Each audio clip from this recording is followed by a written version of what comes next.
In the Conneaut Municipal Court in Conneaut, Ohio, a bond hearing is currently underway with Judge Iochhi presiding over Raymond Knight, who is accused of several felonies.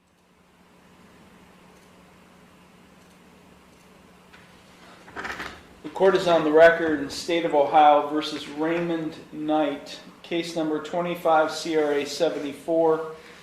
This case is set for an initial appearance hearing today. Mr. Knight was arrested yesterday, March 20th, 2025, involving these charges, criminal charges filed against him. He is appearing by way of video at this hearing from the Conneaut City Jail, and at this time he is without an attorney. Mr. Knight, four criminal charges have been filed against you. Have you received copies of the complaints filed? Yes, I just have. Okay. I'm going to read you your rights, so please pay attention to the rights I'm about to read to you. You do have a right to be informed of and to understand the nature and the elements of the charges filed against you. You also have a right to know the potential penalties that could be imposed. The first charge is illegal manufacture of drugs. That is a first-degree felony. If convicted of this offense, you face a minimum 3 years, minimum fine of $20,000. Do you understand the maximum potential penalties you face if convicted of this offense? Yes. Second charge is endangering children. Actually, there are 2 counts of endangering children. Each of those counts are third-degree felonies. If convicted of either of those accounts, you face a minimum 9 months up to a maximum 36 months in jail or prison and a maximum fine of $10,000. Do you understand the maximum potential penalties on each of those charges? Yes, I understand. And I have to say that if you're convicted of both of those charges, those sentences would be doubled because each charge carries that penalty. You understand that? Yes, I understand. Okay. The fourth and final charge is possession of criminal tools. That is a 5th-degree felony, punishable by a minimum 6 months up to a maximum 1 year in jail or prison and a maximum fine of $2,500. Do you understand the maximum potential penalties on that charge? Yes, I do. And I must say, if you are sentenced, convicted, and then sentenced to prison, you would be subject to post-release control of up to 5 years. So do you understand that you would be subject to, it's like probation, but post-release control for up to 5 years if released from prison? Okay. You understand that? Yeah. Okay. You have a right to remain silent and not to say anything during this hearing that might incriminate yourself. Any statement you make could be used against you. You also have a right to a trial to the court. And because you are charged with offenses that carry a possible jail or prison sentence, you also have a right to a jury trial, provided that you timely file with the court a written demand for a jury trial. At trial, you have the right to confront and ask questions of any witnesses who would testify against you. You also have a right to use the court process to secure the attendance of any witness who you would want to testify on your behalf. At trial, you have the right to be proven guilty beyond a reasonable doubt and a right not to testify. You also have a right to have an attorney represent you in this case, and because you are charged with offenses that carry a possible jail or prison sentence, you do have a right to court-appointed counsel and to have a lawyer assigned to represent you, only if you cannot afford one. If you do qualify for court-appointed counsel, there would be a $25 application fee and a $100 cost reimbursement assessment that apply. You also have a right to a continuance of this initial appearance hearing in order to retain the services of your own attorney or to consult with your own lawyer. If you are convicted of any or all of these criminal charges or any related offense, you have a right to appeal the conviction or sentence. That must be done within 30 days of the conviction. And you would be entitled to a court-appointed attorney in the Court of Appeals if you receive a jail sentence and cannot afford a lawyer. Now, if you plead not guilty or enter no plea to any or all of these charges today, I will set your case for further proceedings after today, and I will set a bond. A bond is set by the court to ensure your appearance at all future proceedings, as well as to protect public safety. And today you have the right to a reasonable bond. If you are not a citizen of the United States, you are hereby advised that conviction of the offense to which you could be pleading guilty or no contest may have the consequences of deportation, exclusion from admission to the United States, or denial of naturalization pursuant to the laws of the United States. Now, Mr. Knight, you are currently appearing before Conneaut Municipal Court. Conneaut Municipal Court is located in the same building that you're in. We're 2 floors above your head. This court is what we call a misdemeanor court. There are 2 levels of crimes in Ohio. There are felony crimes, and then there are misdemeanor crimes. Felony crimes are more serious than misdemeanor crimes. This court can only dispose of the lower level misdemeanor criminal offenses. Felony charges and offenses are handled and disposed of by the Ashtabula County Common Pleas Court, which is located in Jefferson.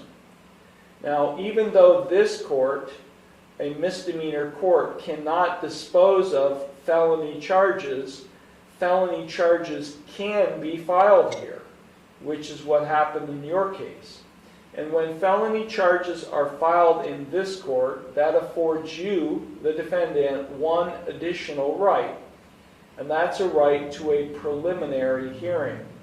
At a preliminary hearing, the prosecutor is required to present evidence to establish by probable cause that you committed the felony offense. If this court, after that hearing, finds that you probably committed the felony offense, then I would bind your case over or transfer the case to the Ashtabula County Common Pleas Court for further proceedings. So please know you do have a right to a preliminary hearing. All of that means that you cannot plead guilty to these charges in this court. You cannot plead no contest to these charges in this court because this court cannot dispose of felony offenses. So you have 2 plea options that are available to you with respect to each of these felony charges. You can either plead not guilty, which is a denial by you to the offense charge, or you can enter no plea. No pleas are usually reserved for those who do not understand the criminal justice process or lack sufficient mental capacity to be able to understand most of what I'm saying. So those are your only 2 plea options with respect to each of these felony charges, not guilty or no plea. Mr. Knight, do you have any questions whatsoever regarding the rights or the plea options that I've just explained to you? The only thing is if I say no plea, am I able to get a attorney still?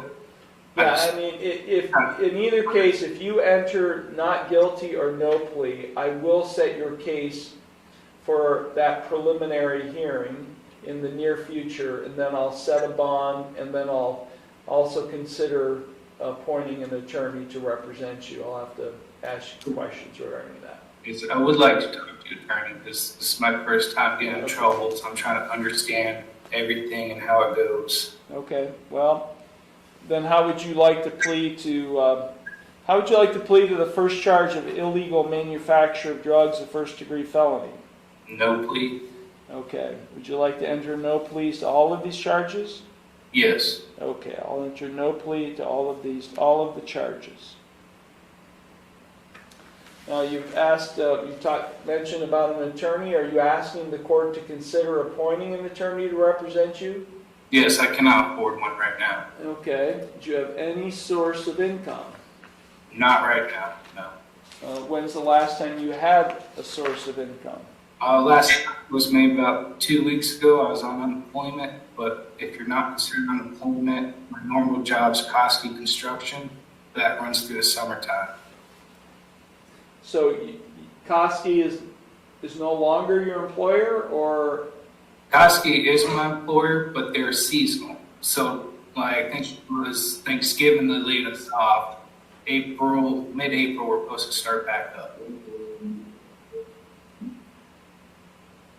So when you're laid off, you receive unemployment compensation, but right now that ran out. Yes. A few weeks ago. Yep. And otherwise you have no other source of income? Nope. Okay. And do you have anyone that you care for, any dependents financially? My wife and all 3 of my children. I've been the main supporter for them since I've got married with my wife. Okay. I do find you qualify. I will appoint the public defender's office to represent the defendant in this case. Okay, now I'm going to address the issue of bond.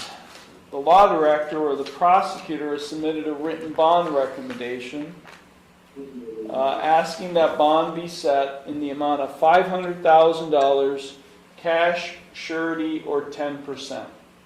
The allegations contained in the bond recommendation form from the prosecutor are that on March 20th, 2025, the defendant possessed a psilocin mushroom cultivation operation and equipment therefore in his basement in a home with 2 juvenile residents whose initials and date of birth are included in the bond recommendation. The court finds that the defendant has no prior criminal history whatsoever. These are very, very, very serious charges.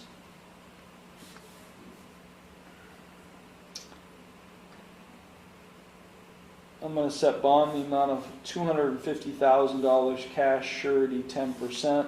The defendant is ordered not to consume or possess alcohol or drugs.